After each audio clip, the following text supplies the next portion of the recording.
Watching The Last of Us Episode 3 is one of the most boring and deliberately bait-and-switch experiences of my life. That is not a joke. It was such an insult to the character of Bill and to The Last of Us as a whole that I audibly sighed, which is a bad sign going forward since the only shows that have managed to make me do that so far are The Rings of Power and more recently, Velma. To give you some insight on how I felt watching this as a Last of Us fan, and I've literally been a Last of Us fan for 10 years now, let me take you back in time to a South Park episode in which Indiana Jones is sodomized by George Lucas and Steven Spielberg. Except this time, it isn't just a dream that the boys are having, it's very real, and it happens for an hour straight. Hey guys, it's me, Nick Offerman from Parks and Recreation.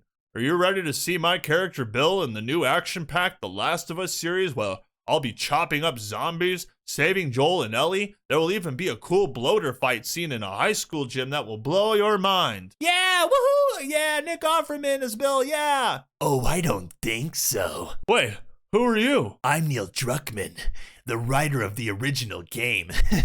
And this is my partner, Craig. Say hi, Craig. Hi, I'm super emotional and I love to cry all the time, so I try to make all of my scenes really emotional so other people would cry, and I'm gonna make you cry too. I don't want to cry. I just want to kill zombies and make the fans happy. What are you talking about, Bill? I thought that you said there was going to be a bloater in a high school gym. Maybe you don't understand. It says here in this contract that the third episode would be a bloater. Now, go change into your towel and get ready for Frank. No, not Frank. Leave Bill alone. Where are you taking him? No. Yeah, get ready to have your personality and your clothes stripped from your body, Bill. No. I just love when Hollywood tricks you into watching things that you never asked for. My favorite thing about HBO Max is their ability to bait people into watching a show through trailers and promos that only showcase important and exciting plot points, And then when you wait a week for the episodes to finally air and you sit down after a hard day's work and turn on The Last of Us, you realize that everything you saw in the trailers was all there was to see in the first place. The only fun and exciting things in the episode. And the rest of the runtime is an all-expenses-paid field trip to a meatpacking plant with Long Schlongson, better known as Ron Swanson, played by Nick Offerman. The majority of this episode is two hairy men having dinner, two hairy men having sex, and two hairy men having arguments about what color to paint their post-apocalyptic home. Oh, and making friends, that's also important because that's something that's so easy to come by in the universe of The Last of Us. Way to go with these first world problems, Neil. I swear this is starting to look less like a show about zombies and tragedy and more like an anthology sitcom that puts you to sleep while also disturbing you at the same time. If you don't believe that the audience is being manipulated at this point and that the fans' love for the games and its characters are being exploited so that they can shove a woke agenda down your throat, then just watch the promo for the third episode on YouTube, because that same promo played at the end of the second episode. Not one mention of this hour-long slogfest that not only fundamentally changes the character of Bill, but also manages to completely remove his role in Joel and Ellie's journey permanently, while establishing a relatively unknown character as the dominating force in Bill's story, otherwise known as Frank, who was Bill's unsung lover who broke up with him in the video game off-screen and hung himself because he was infected. You only find out about Bill and Frank's vague relationship in the video game if you read a note that Frank left for Bill and while watching a cutscene in which Ellie sneaks one of Bill's male porno magazines. But other than that, you never really see Frank even once in the game, only his dead hanging body, and that's about it. In the show, Frank falls into one of Bill's holes, who is saved by Bill and given food by Bill, and soon after falls into another of Bill's holes, if you catch my meaning. Bill, a man who is so untrusting of people, so untrusting of the government, that he hides an entire security camera system in his basement, has more weapons in his arsenal than the Punisher, and is so self-sustaining that he could watch zombies fall into death traps all day long for years while eating steak and never get bored. This very same Bill allows Frank, the first person to give him a couple of compliments in a couple of years, to move past all of these walls and all of these boundaries that he has worked so hard to construct, lets him use his shower, cooks him a fancy dinner, lets him play his piano, and then does nothing when Frank forces a kiss on him and tells him outright that he's going to stay in his home before they take off their towels and get it on. This happens in the span of a couple of hours, and I'm not kidding. This entire episode makes zero sense based on everything that happens in that time frame. Why Bill would ever do this, or why any person, regardless of sexuality, would ever do this when they are so hell-bent on protecting themselves during an apocalypse is beyond my comprehension. Straight up. And because of this forced, contrived interaction that leads to a relationship and then a 20-year marriage, it feels even dirtier by the end when Frank once again manipulates Bill emotionally into killing him with pills. The showrunners were desperate here. They basically pulled a McDonald's advertising ploy from the 80s, a Mac and Me style failure using emotional manipulation and bait and switch tactics. They even go as far as to manufacture a muscular disease in order to make you feel sorry for Frank as a character and be more impacted when both he and Frank commit suicide as a couple and leave all of their belongings to Joel. Right. Oh, and you heard me correctly. Bill's dead. Yep, their plan was to kill Bill. And why?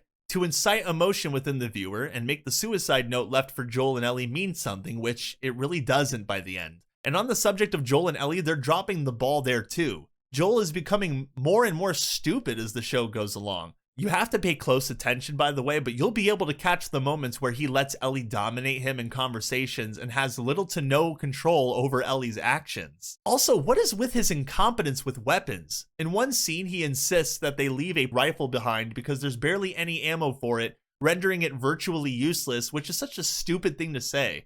Wouldn't it be wiser to carry it around, even if you're completely out of ammunition? The most violent of people that you come across would, at the very least, be hesitant to take you on if they have a rifle pointed right at their face. An intimidation tactic, Joel. Have you ever heard of it? No. I'm sure going out looking completely unarmed is the best way to go. Man, Joel really sucks at protecting Ellie, doesn't he? And on the subject of Ellie, she is proving to be less and less like the Ellie from the video games because while yes, in the game she's snarky and rude at times like in the show, at least in the game Ellie had an innocence about her and a respect for Joel. She was also very afraid of people and afraid of the infected, which is natural if you're a 14-year-old girl. Joel and Ellie are supposed to rely on each other and build each other up, fix each other's flaws, and become better people while also acknowledging who they were before and who they are now. But in this show, Ellie is depicted as sadistic, a girl who enjoys watching people die and has a penchant for playing with trapped infected victims